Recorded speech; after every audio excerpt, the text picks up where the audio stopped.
a lot of romantic movies use that white arc in the Washington Square Park, and that's where I watched the buildings come down. Then our friends lived in the Upper West Side, so another 100 blocks, and I remember there was one cab, just one cab. There's nothing, people everywhere on the streets, and one cab. And I walked up to, there's obviously a crowd, and again I pulled out my World Trade Center ID, and I was one of the people who got on that cab. I came to my friend's place. Her husband was working. He was working for Reuters, and Reuters had a squawk box with Cantor Fitzgerald. It's the company that was above us, and it's the company that lost most of the people. I think they lost more than 600 people. And he told me that they called on the squawk box to their clients. And he said, what's going on in there? Because they could see from the Reuters building in the Times Square, you could see the World Trade Center. And he said, we are effing dying in here. And the squawk box cut off. Yeah. So when he told him, that Lyubim is here, he was really like, wow.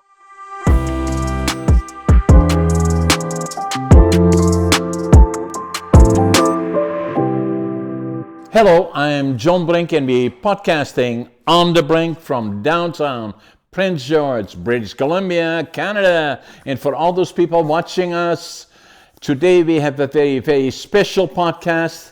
But first and foremost, I want to make sure everybody understands where we are.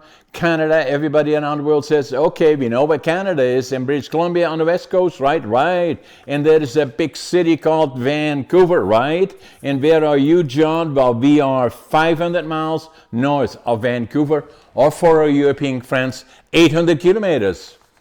And for all our friends in the United States, here from Canada, it is a special day in the United States because they are celebrating Independence Day. And for all of us, respectfully, watching around the world, we will celebrate them and with them. And then what is so significant about Independence Day?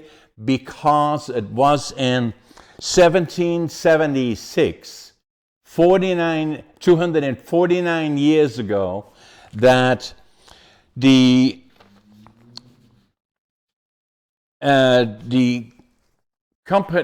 organizations in the United States, together 13 of them, formed the coalition now noted as the United States of America.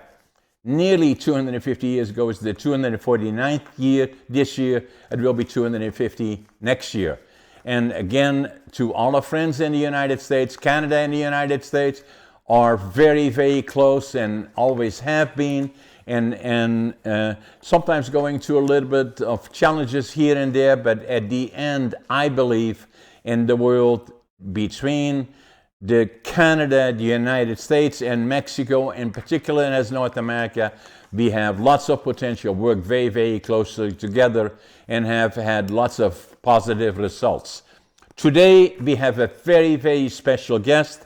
His name is Luben Kogan, and Luben is a 5-time first-generation immigrant to the United States, winter Olympian, New York University Stern graduate, and a 9/11 survivor whose extraordinary life defies confidential extradition.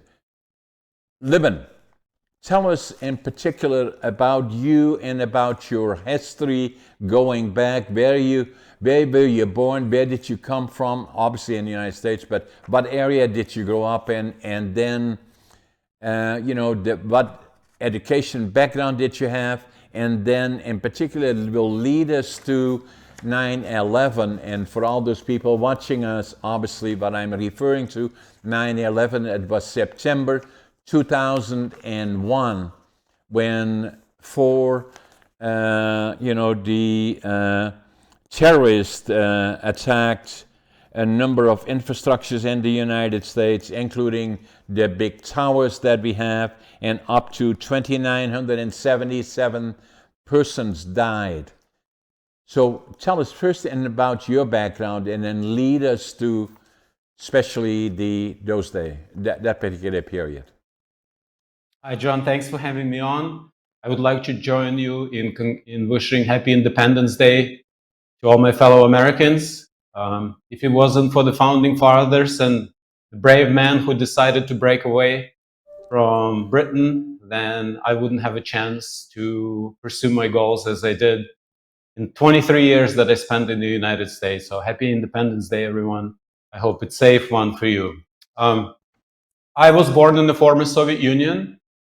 I grew up in the 70s and the 80s, and my my picture of the United States was that Ronald Reagan was sitting in his office and he had this red button, and at any point he could hit that red button and it would be all over. So I am a child of the Cold War, and the propaganda worked until in 1992 I immigrated to the United States, and I firsthand found out that it was not true.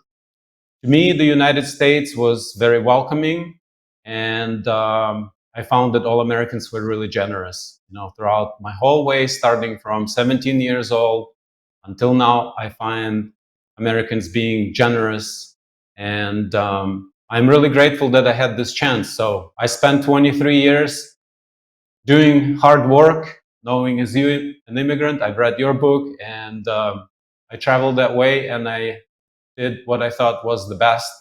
I always worked hard, and I had a lot of dreams. You've read some of them off the list. I checked off all the things that were on my list, plus I got to experience a lot more than I could ever imagine. And then at the top of my career and the top of my success in 2015, I walked away from it all to move back to Ukraine as an American to give back and rebuild what war had torn apart. So you went to the Ukraine then in 2015, you said? Yes, right after. So 2014, the war in Ukraine actually started in 2014 Yeah, with with the annexation invasion of of Crimea. Crimea in particular, right? Yes, the Crimea was annexed. There was no real fighting. The world didn't say anything. No. And Russia moved its troops into the eastern Ukraine, and the fighting was ongoing all the time, except that they removed their flags, and it was classified as a terrorist operation. So the full-scale invasion started in 2022, but the war was going on for 8 years. Russia did not take responsibility. There were no flags, and nobody knew who was on the other side. They were called the Green Soldiers, and like I said, it was a terrorist operation. So I had a chance.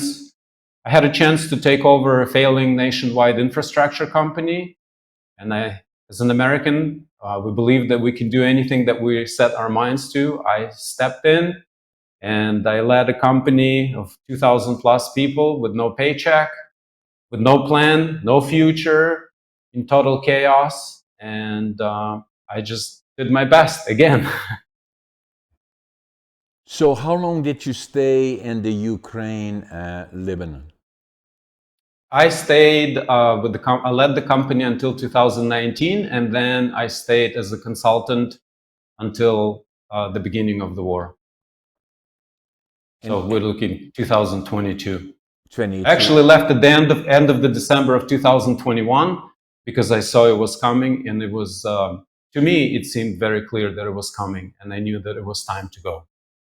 Even though I am an American citizen because I was born in Ukraine, you know that I still have the Ukrainian citizenship. So it was not. I did my job, and there's nothing else I could do there.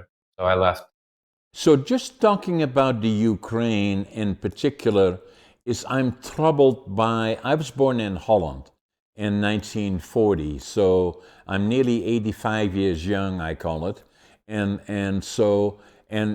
I was exposed to the Second World War, from, I was born in November 1940. And my mom and dad were married in 1938, and they were in love, and my dad had a job in a lumber mill, and they had rented a small house, and it was paradise for them. And very quickly they had two children, a boy and a girl. And then my mom was pregnant with me early 1940, And then what happened is the dictator in the Germany, Adolf Hitler, decided in 1939 that Poland should be part of Germany, and from there on in put his focus on Western Europe. And so in particular, Holland in April of 1940 brought in their soldiers. My dad got called into the army in April of 1940. And then for the last they heard from him is when Hitler found that Holland didn't quick enough capitalize to them, and they then bombed Rotterdam, and that killed thousands of people. And that's the last time somebody saw my dad, and for 5 years they would not know if he lived or died. And so I saw far too much that we should not have seen as kids. In 1944 in particular was the hunger period where Germany had cut off all the food supply. And we as little kids, I still remember that. Every morning we would go to the railroad yards with gunny sacks, the three of us kids, and pick up anything edible and burnable. And the reason that we did as kids, because they wouldn't shoot us, they boot us one, and then we'd be back the following day. Saw far too much that we should not have seen, and appreciate more than ever from that point forward. Still affected by PTSD, the inner child. Even here still is that I do a lot of traveling through North America and do business in the States a lot of times. Have good relationships with all the people in the United States. And then as I fly through North America, the US and Canada in particular, I look outside and I say it's paradise. And then compare it to what's happening in Eastern Europe and the Middle East, or compare it to dictatorships like Russia, and you're so familiar with that. I look then at North Korea, potentially Venezuela, Cuba, China, and I can go on and on.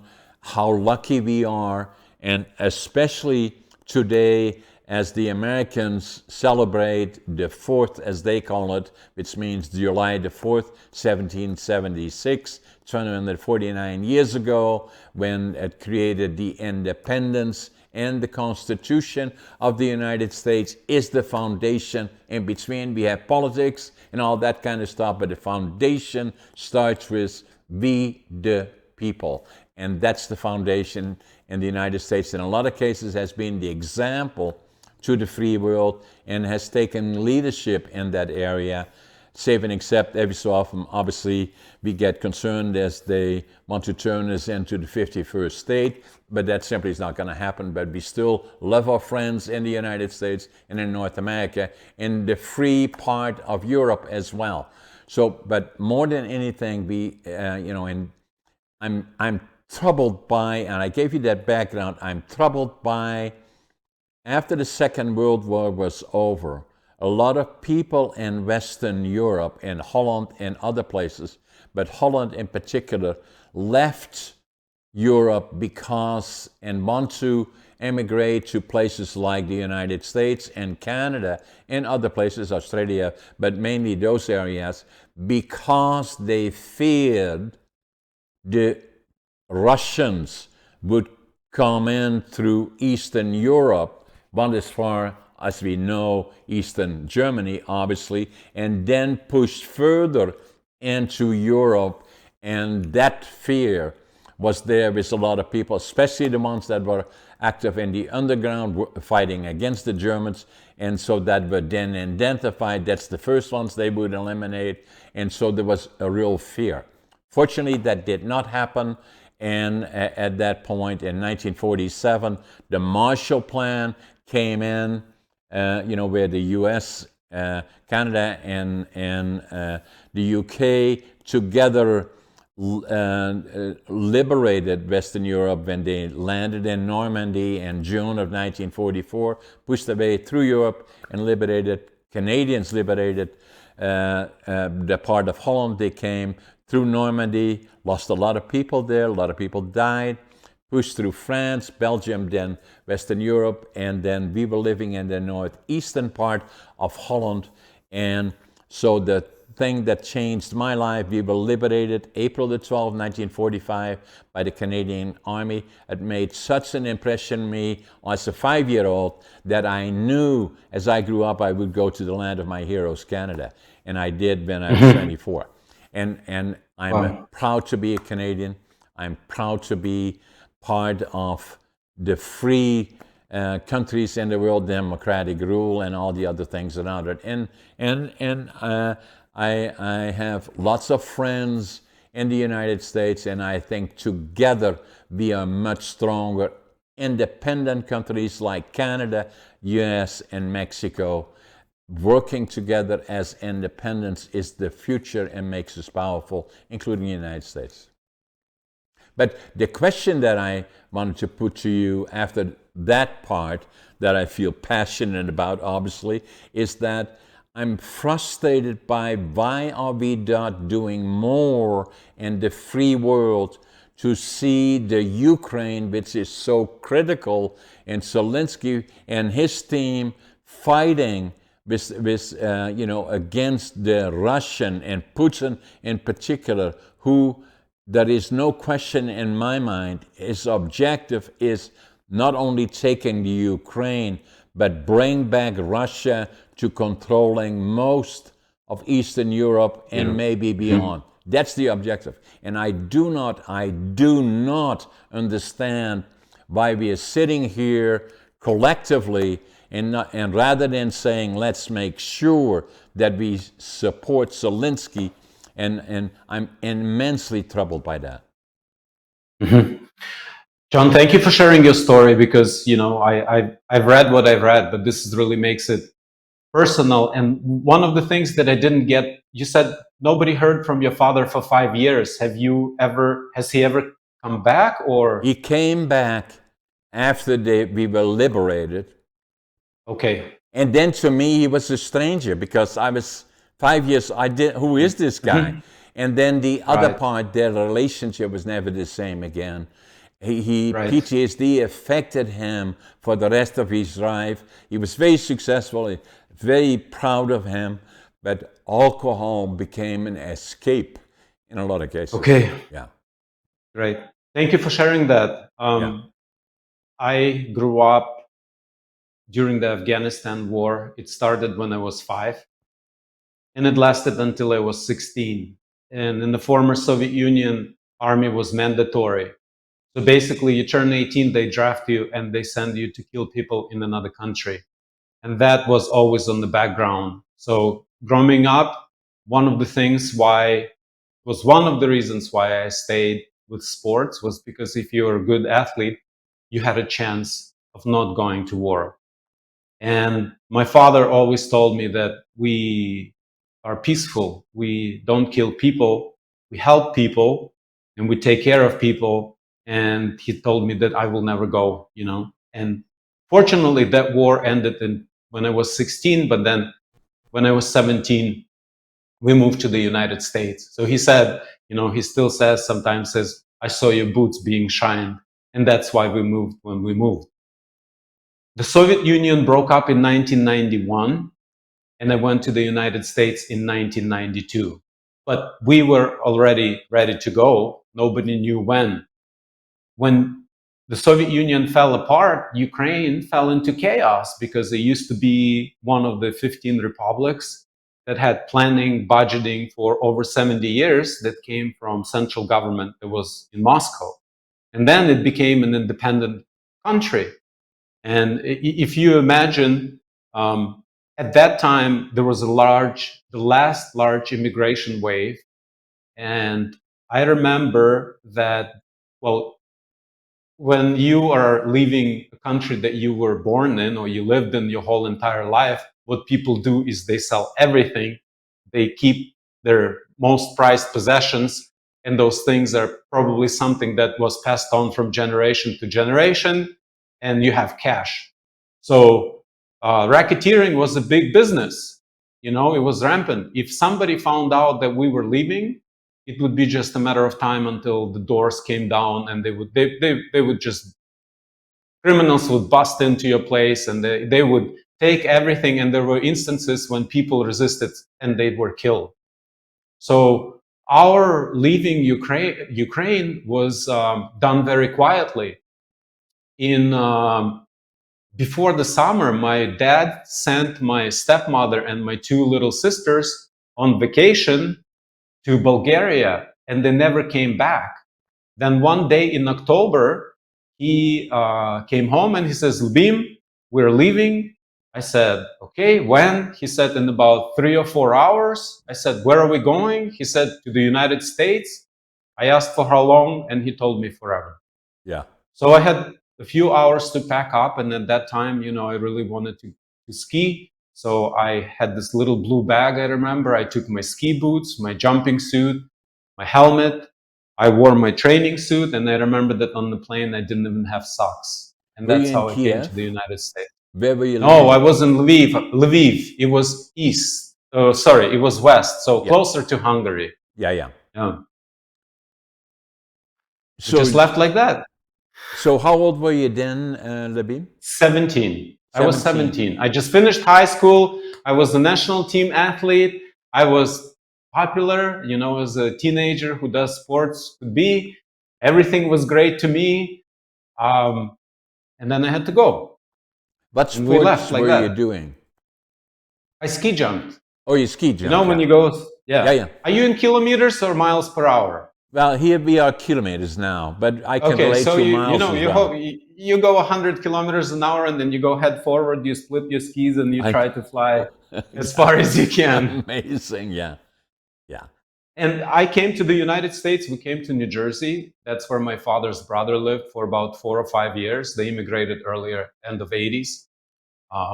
I asked him to help me find a place where I could ski. So he wrote to all the ski schools in the Northeast, and I got invited from National Sports Academy in Lake Placid. I went in, I met it was a really small school. So I met the coach, I met the principal, administrator, and we did some physical testing. And then they offered me a scholarship. So we moved to the States in October of 92. And in December, I went to a boarding school. They gave me a place to live. They fed me. They taught me English and all the things that I actually had a high school diploma, but I repeated last year because I needed to learn English. Yeah, and they gave me skis, and you said, outside of school time, you can ski as much as you want to. And that was the first act of generosity that I experienced, that I mentioned, that I saw repeating for, decades after that. Exactly. And so then from there on in, so this was when? Now we're talking about, so it was 1992. I graduated 1 year later from the National Sports Academy, and I went to a local community college. And I tell everybody, when we came to the States, I had two dreams. One was mine and one was my father's. Mine was to ski in the Olympics, and my dad's dream was for me to go to a great business school. Yeah. So, right? It's called Be Careful What You Wish For. This is the perfect story. Yeah. I get into NYU, and I realize that in order for me to ski, I have to do 1,000 kilometers commute every weekend. Yeah. And for the next 2.5 years, I had to figure out how to make it work. So basically, my classes ended on Thursday. I would go to my dorm. I would change. I would go to the bus station in New York City. I would catch a bus to Albany, New York. There, it's 150 miles. So I would pick up my car, drive another 150 miles. So now we have this 500 kilometers. I would ski Friday, Saturday, Sunday, and then I would come back to New York City so I can be there for my morning classes. Yeah. Now, it got more complicated when we had the competition season, because when you have a competition season, we go to New Hampshire, we go to Vermont, even as far as Maine. Yeah. And then, you compete for 2 days. And after awards ceremony, it was not possible to do the trip. So I had to catch the very next day early morning bus, and I would head to New York City. And I did it for more than 2 years because my dream was to ski in the Olympics. So yeah, that's how it went. And then I was. You? Yes, actually, I was at NYU. I had one more year to go. I took time off, and I qualified for the 1998 Winter Olympic Games in Nagano.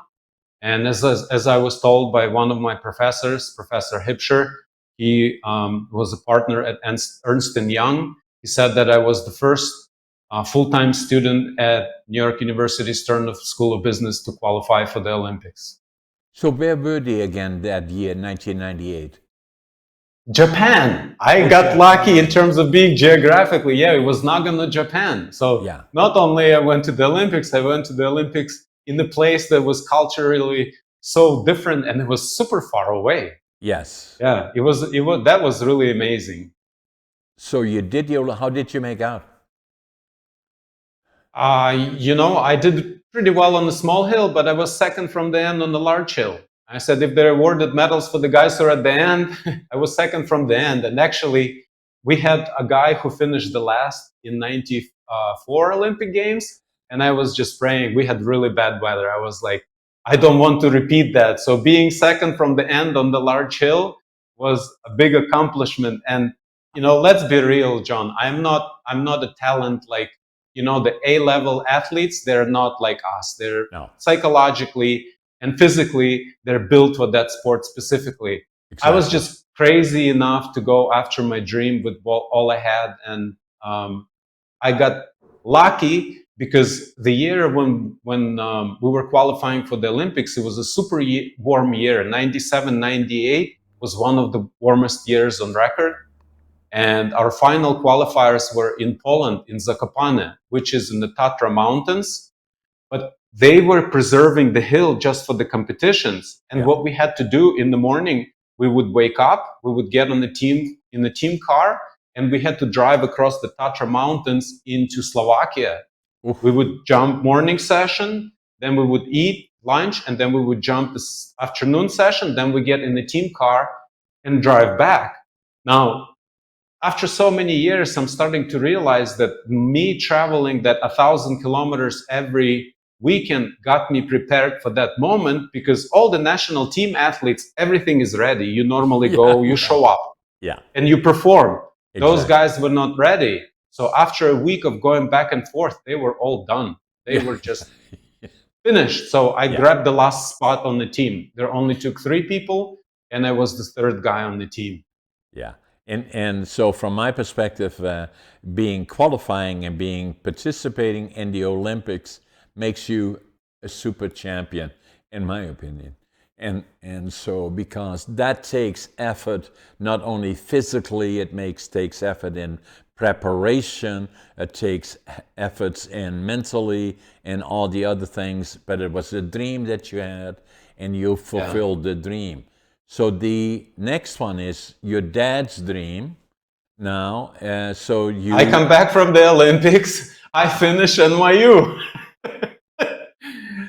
and I graduate. Graduating from NYU, it was when I say that I went to the Olympics, I think gives people an idea who they're talking to in terms of the person who knows how to make commitments and follow through. And that's the. And then being a first generation immigrant and saying, I went to such a great business school. That name opens a lot of doors. I don't know what opens more doors, I think, but having both keys, actually, I'm grateful that I always did things that were meaningful to me. I never went after like the money or the fame.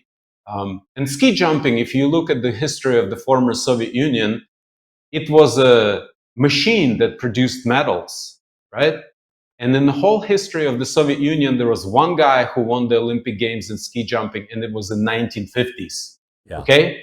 So going to the Olympics, we knew that I had, for me, it was close to 0 chance of making the team. Exactly. But even for everybody who was super athlete, and we had one guy on our team who was a super athlete, his chances of getting on the podium were close to 0. Yeah. Because big sport is just so competitive that no question.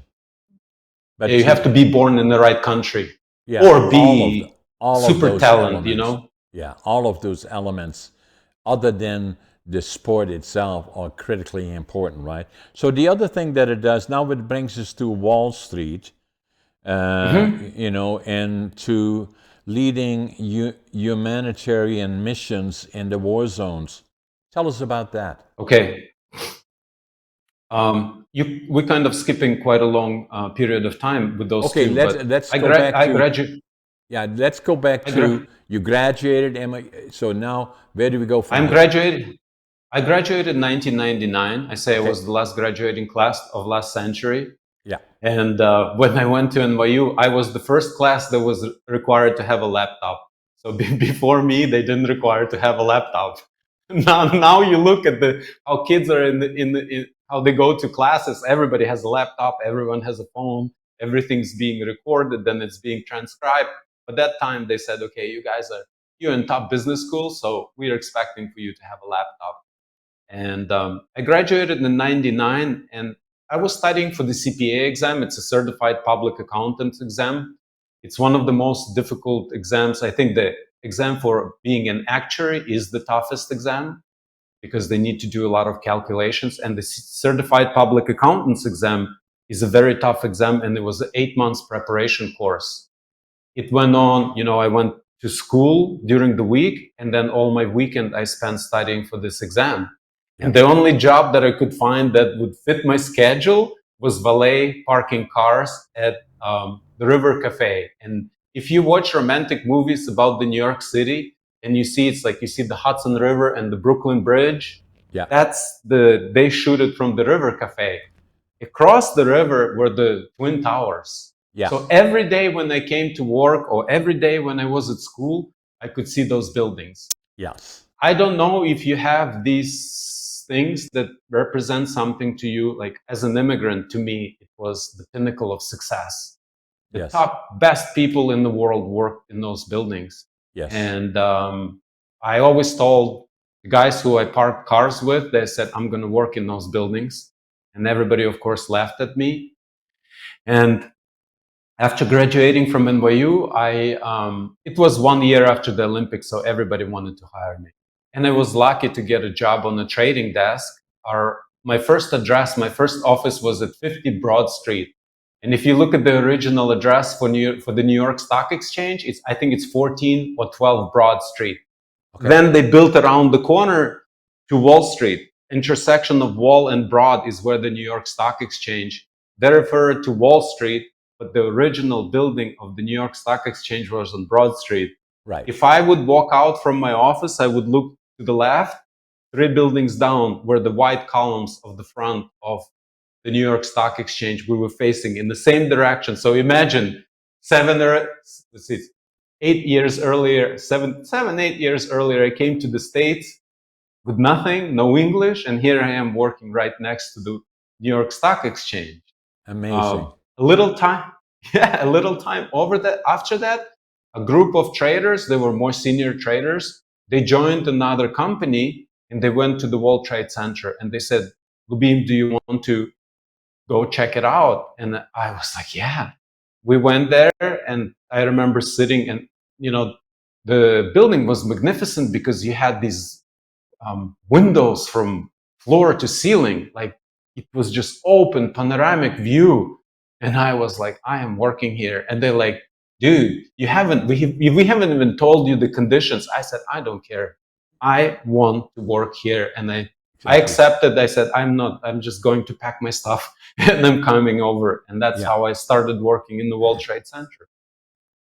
That was 99, summer of 99. Yeah, it was in 99. Okay, take us further. Okay. Then I guess first we were on the 45th floor and then we moved up to the 83rd floor because the company grew and we needed more space. Just to give you an idea, the way the New York subway system was connected to the World Trade Center was that you could go from any part of New York City. You could take the A train, and the A train is the longest train that goes from the Bronx, and I think it ends like in Brooklyn. So from North City, North End, all the way to the South End, you could get to the World Trade Center, take an escalator to an elevator, and then you'd be, on the 45th floor. Once we moved higher, it was escalator from the subway to the elevator to another escalator to the elevator, and then you'd be on the 83rd floor. Because the way it was structured is that not all elevators went from 0 to 100 something. They went to a certain floor, then you had separate part of elevators. They traveled, and I think they moved like this, but they didn't go all the way up and down. How many floors were there in those buildings? I think it was like 110. I'm not really, I need to look it up, but it was definitely more than 107. Right. I'm positive then it was more than 107. So 107 plus, so 110. Okay. And we were in the North Tower. It's the one with the antenna. And it's the tower that got hit first. Yeah. I told you about studying for the CPA exam. My best friend from NYU, we studied together for that exam. For 8 months, we spent every weekend from morning to night in one classroom, 8 lunches together, studied, and we actually took advanced managerial accounting course. And the way I met him was that he got the highest grade on the midterm, and I walked up to him and I said, "Hey, how did you do it?" And then I got the highest grade on the finals because he told me the secret. Yeah, what was the secret? So, is the secret still the secret? I don't know. The secret was that, I don't remember what it was, but the secret was that he really, I think he crunched all the problems in the book and he was ready. It was like, as always, the secret is the most prepared guy gets lucky. Yeah. Yeah. And in that case, it's just, I think I got lucky because I just expressed myself a little bit better. And yeah. It's somewhat like business. Because people say to me, "Oh, you're lucky in business." I say, no, the harder you work, the luckier you get. Right?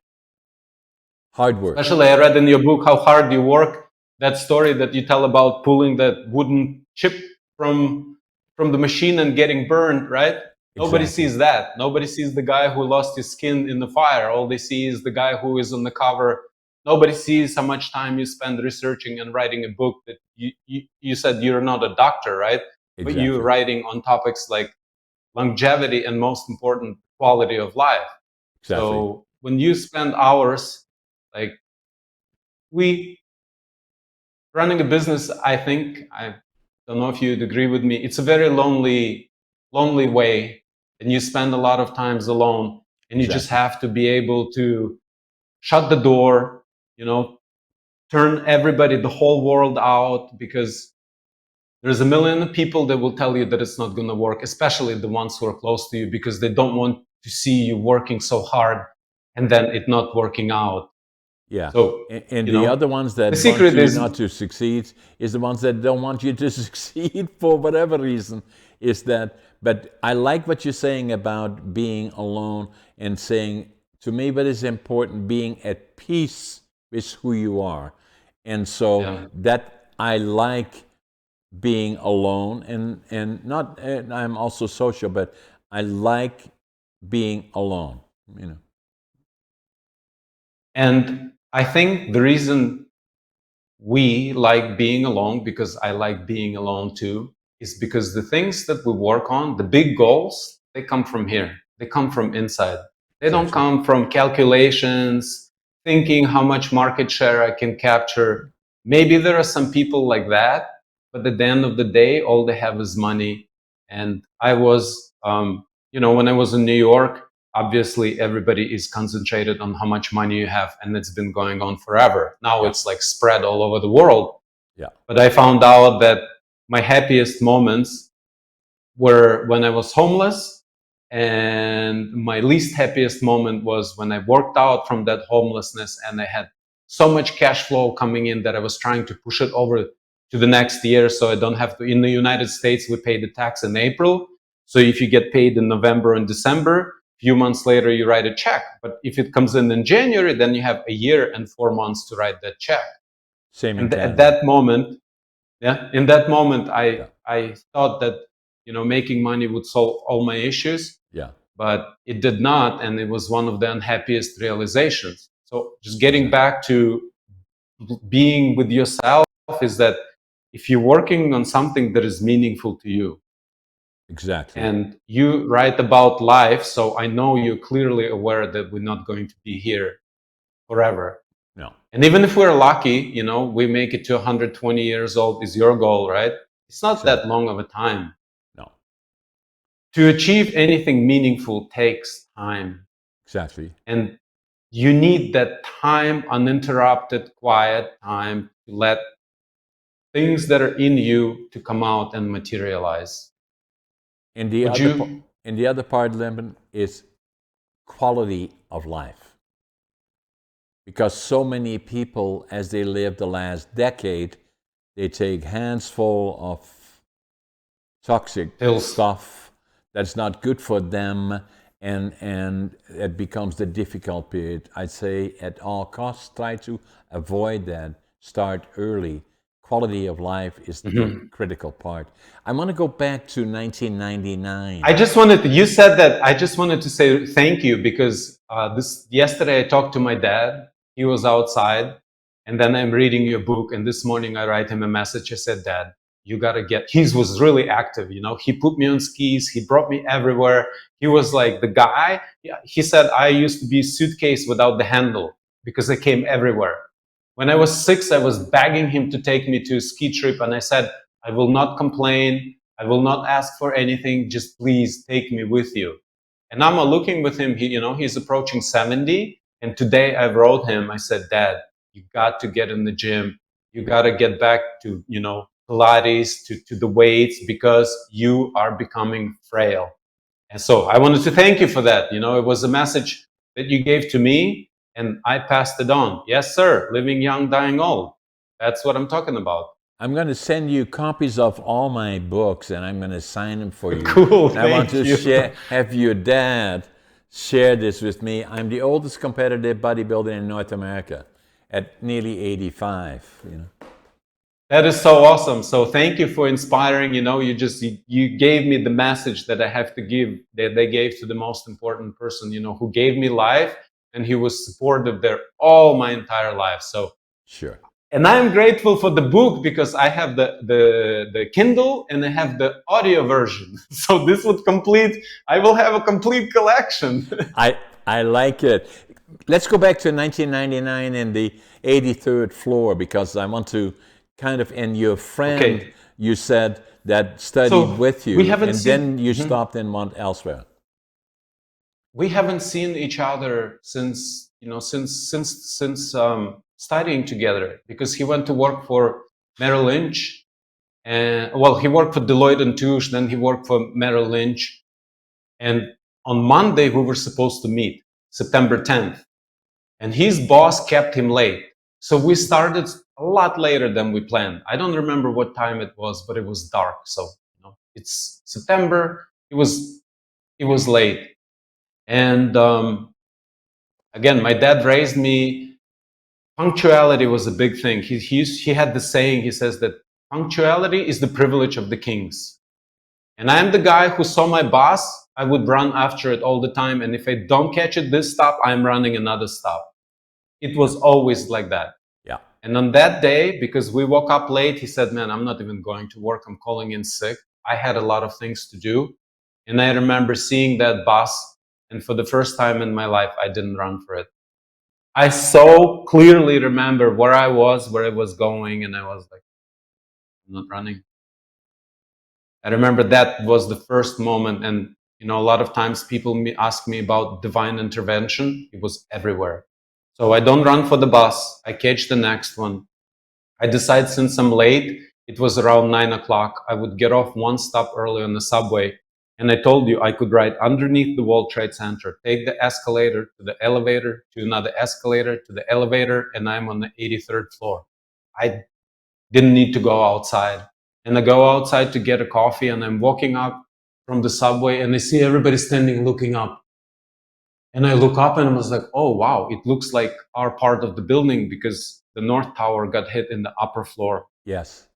And then I heard the sirens. Well. Explain it to us, yeah, as you saw it. Okay, so I hear the sirens. And I didn't charge my phone, my cell phone. We had those Sony flip phones, We didn't have messages. We didn't have WhatsApp. None of those things existed. We just had a cell phone. It was a little flip phone. It looked like this. and my phone wasn't charged. And I walk across the street to a payphone. At that time, we had payphones too. And then the South Tower got hit. So I'm standing on the north side of the Twin Towers, and the plane flies from the south and it hits the South Tower, and I'm on this side. So that smoke ball that you see on TV, it goes out like this and in, and the whole ground, it was boom. It shook the whole ground, and people started screaming and running. And one of the things that I will always remember was that how so many people are running away from the building and the firemen are running in. It's just like thousands of people running away and just few guys that are running in. But they were such an unstoppable force. Yeah. You know, they were so brave. And after that, first people ran and then everybody stopped because it was shake the ground, and then it went quiet. There was no following explosions, nothing. And I remember walking up, you know, a lot of things got jammed, but there are some payphones that were working, and people lined up huge lines. And I would just walk up, show my World Trade Center ID, and people would be like, pff. So I called home and I said, I don't know what happened, but I was not in the building, and I'm going to NYU, to New York University. And the reason for that was because New York University at that time was the second largest property holder in Manhattan after the Catholic Church. And if you look at the Stern School of Business undergraduate school, you had this, it's a brown building, maybe it's 10 stories or so above the ground. Not one of those rooms was for classes. All the classes were down below. So you go 2 or 3 levels down underground, and that's where all of the classrooms were. So I thought, okay, I know a bunker, you know. I'm going to NYU, I'm going to walk north. They have the vending machines, they have the payphones, they have the security. I left the message, I hung up, and I started walking north. And I stood a little bit. I watched, you know, John. I saw that paper flies differently than people. And then I said, okay, it's time to go. And by the time I got to NYU, I was really clear on what was going on, that it was a terrorist attack, that there were 2 planes that flew in because people were, all the radios in cars were on. All the businesses that were on the ground floor, they flipped their TVs and they just pushed the TVs out.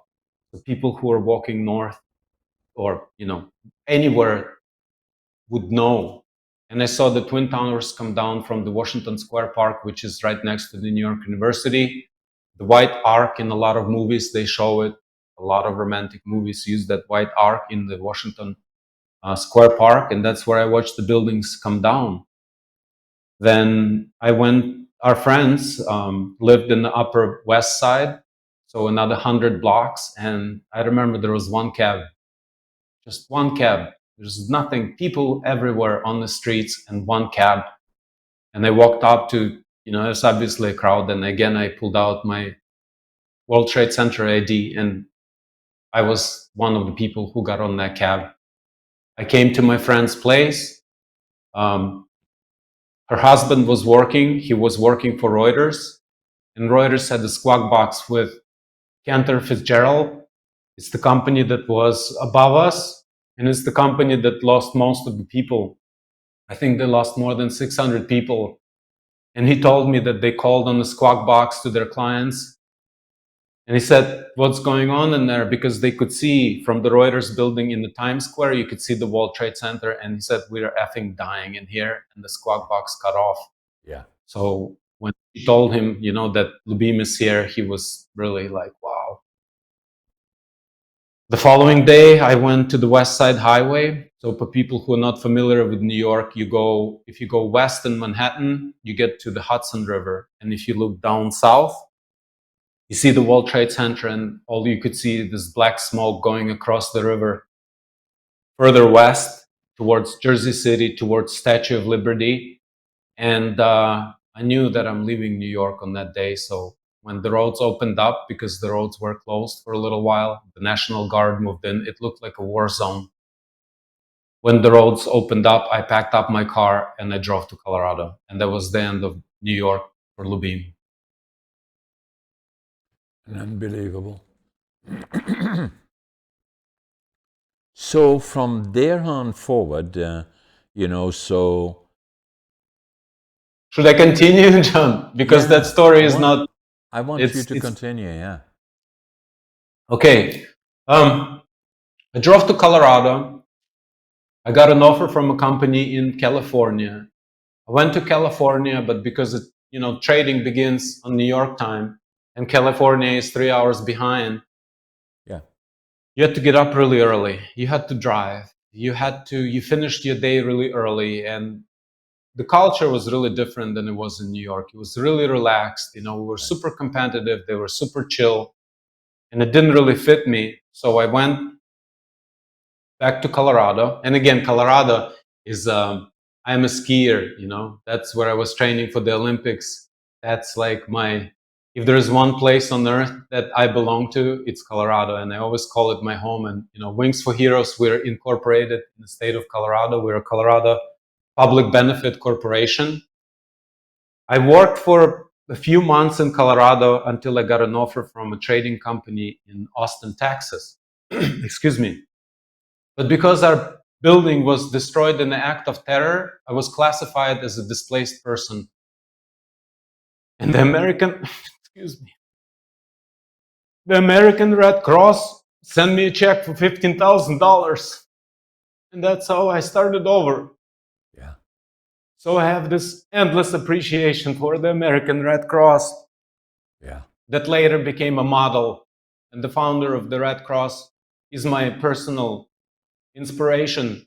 And we'll talk about it later if it's okay with you. But it took me, again, until 2003. In 2003, I was hired by American Express. And then when I finally found my home in Denver, Colorado, working for American Express, I'm super competitive. They had this 1, 2, 3, 4, 5 ranking system, and I got to the podium at American Express. I became number 1, and then I decided that I'm spending all my time chasing after new clients, and I really don't have time to spend with my clients. And I really like people, and I really, I make promises to them, and then my time is commanded by my employer. So in 2004, I started my own business. It was Kogan Financial Group. And I was homeless for more than 1 year. I was running a financial company trying to figure out how to build a business, and I didn't know where I would sleep the next night. And that's when looking back, one of my happiest moments of my entire life was Christmas of 2004.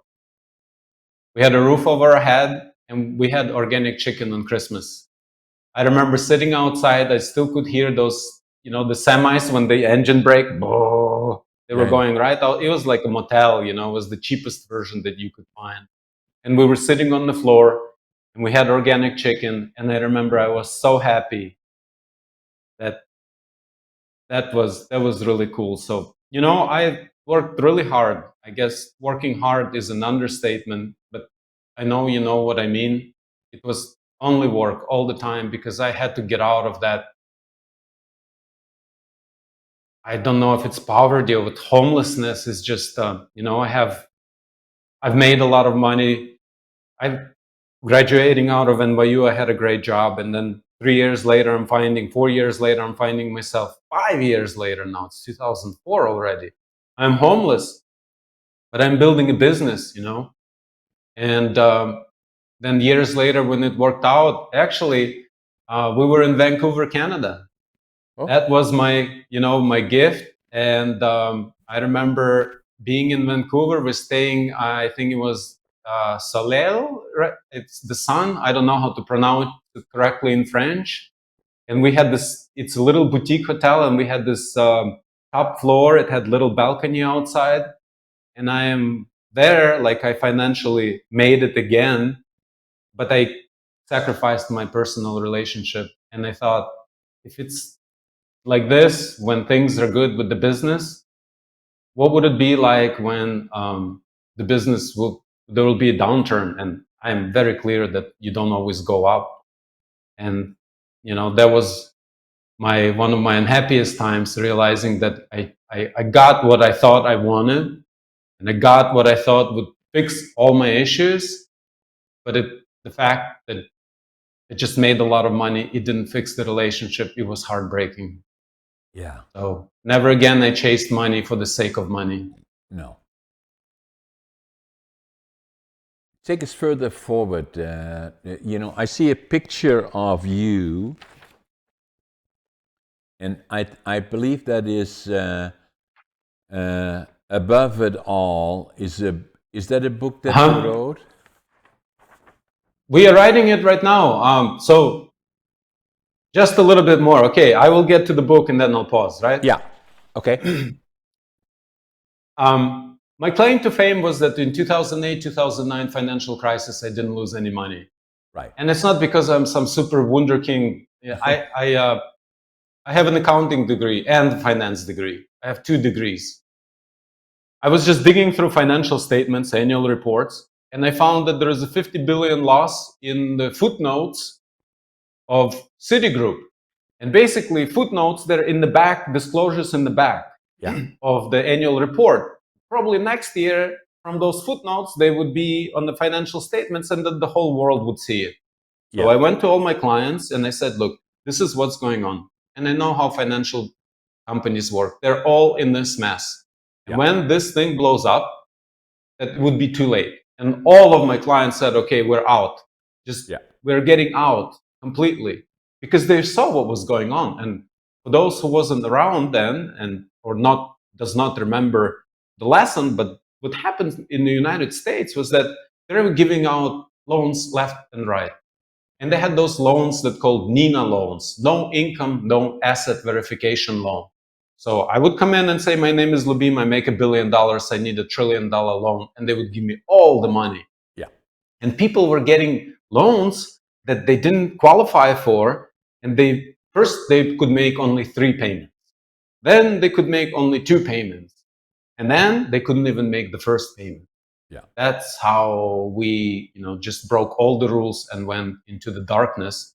And obviously, people, all of my clients were educated and they knew what was going on, and they knew that it was happening, that people were buying second, third, fifth home. It was just craziness.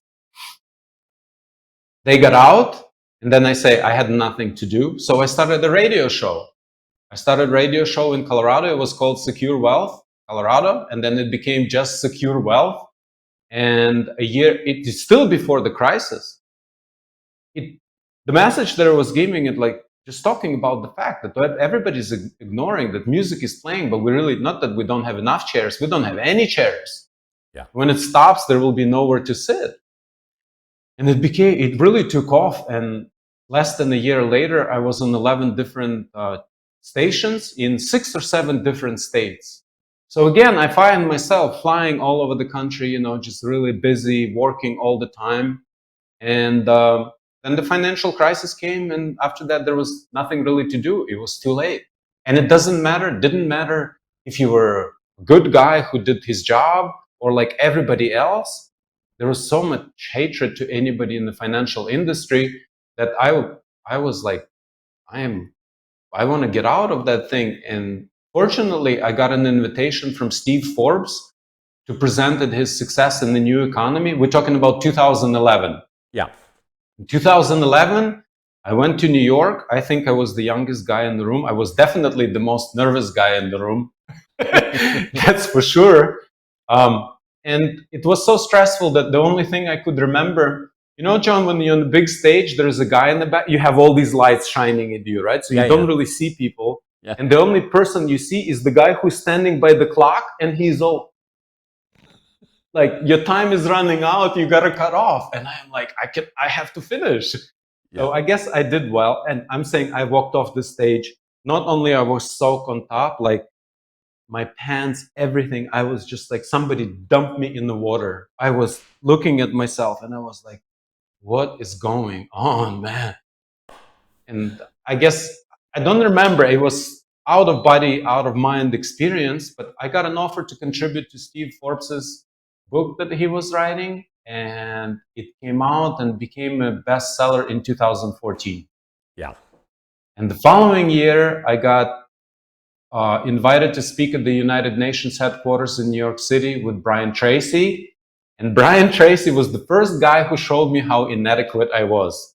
In 2003, at American Express, he sent his salesperson to sell tickets for his event. And that guy, he commanded the room. I've never seen anything like that.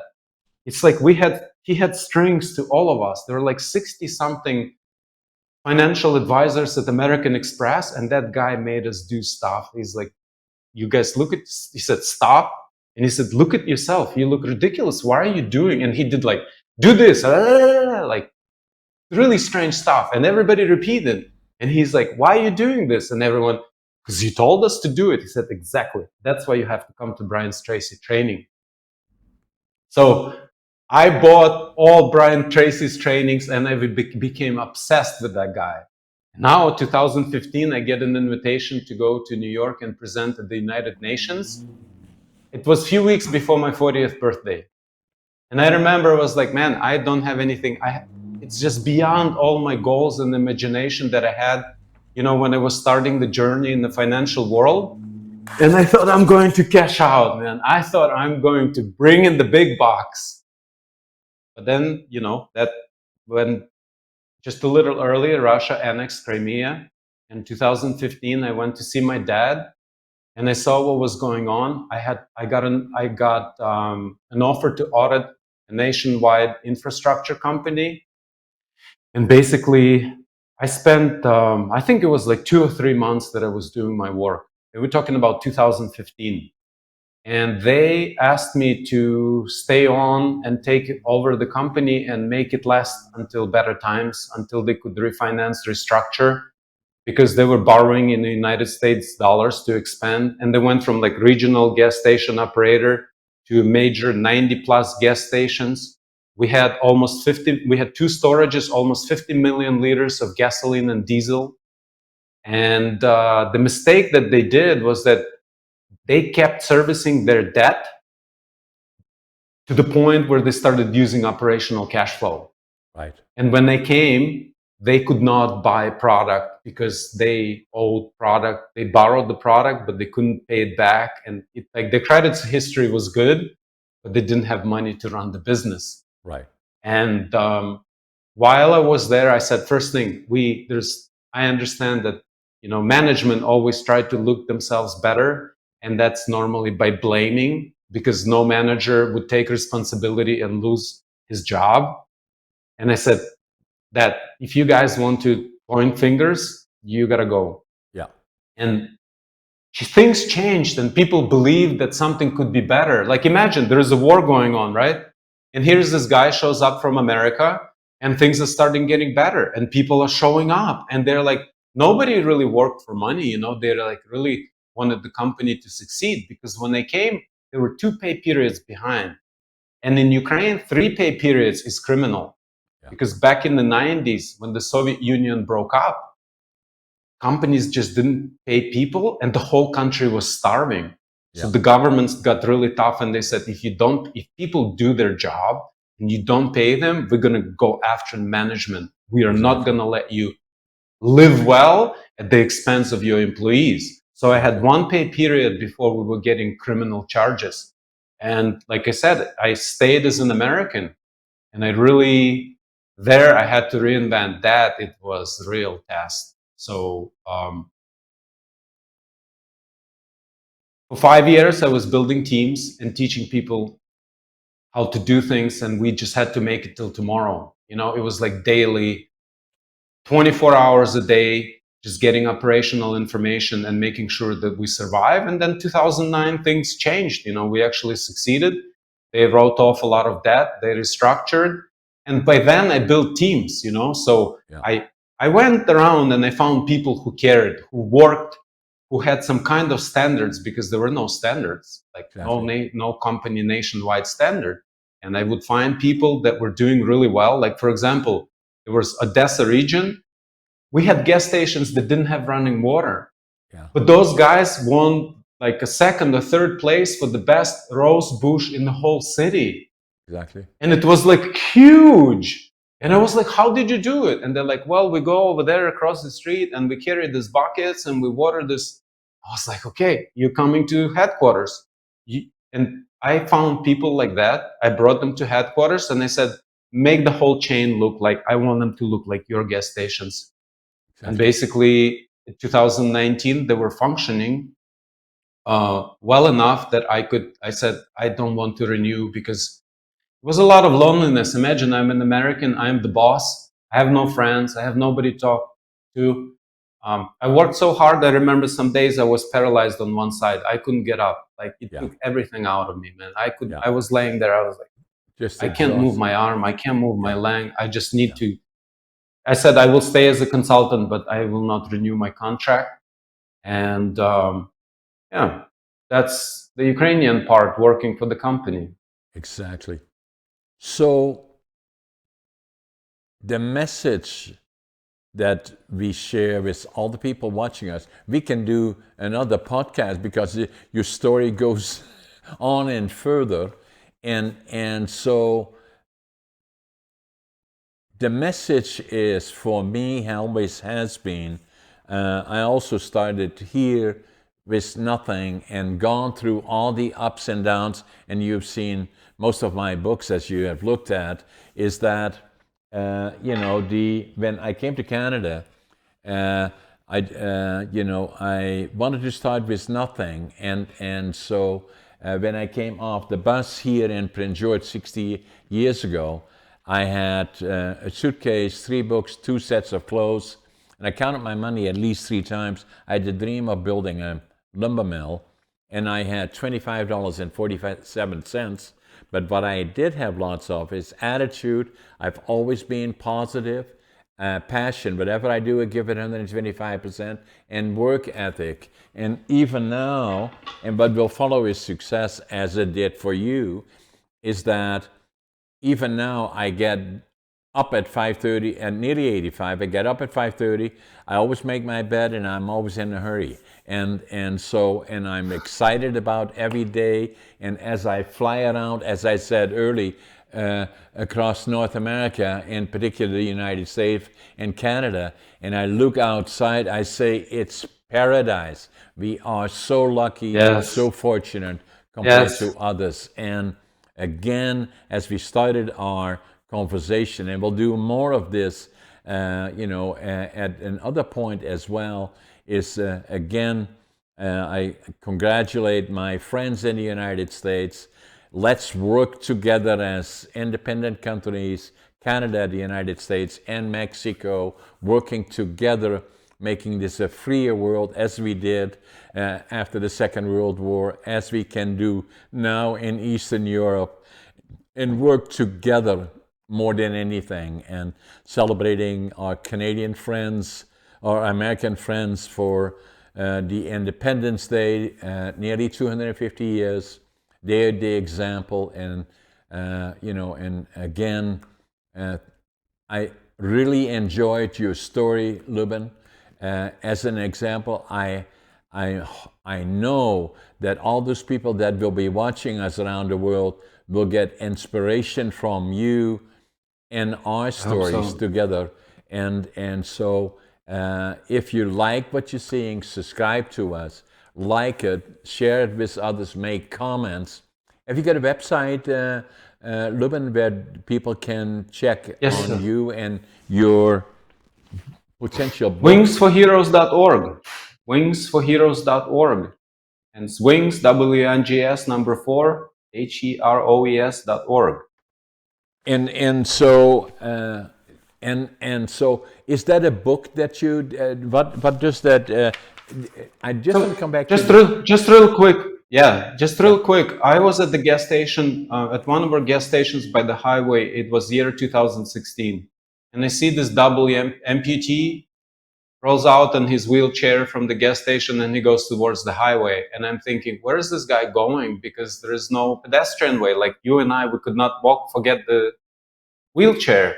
Right. And I got busy, and then less than half hour, a huge thunderstorm came. So I got one of our drivers, we got a pickup truck and we followed in the direction he went.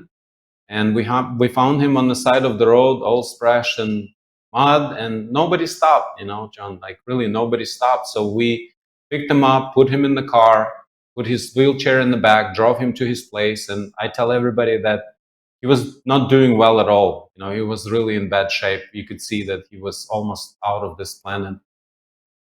And then 6 years later, 2022, when the full-scale invasion started, I saw a teenage girl walk out in the middle of football stadium, packed football stadium, on her new prosthetic leg. And she said, look, they can take our country. They can even take a part of my body, but they're not going to break me.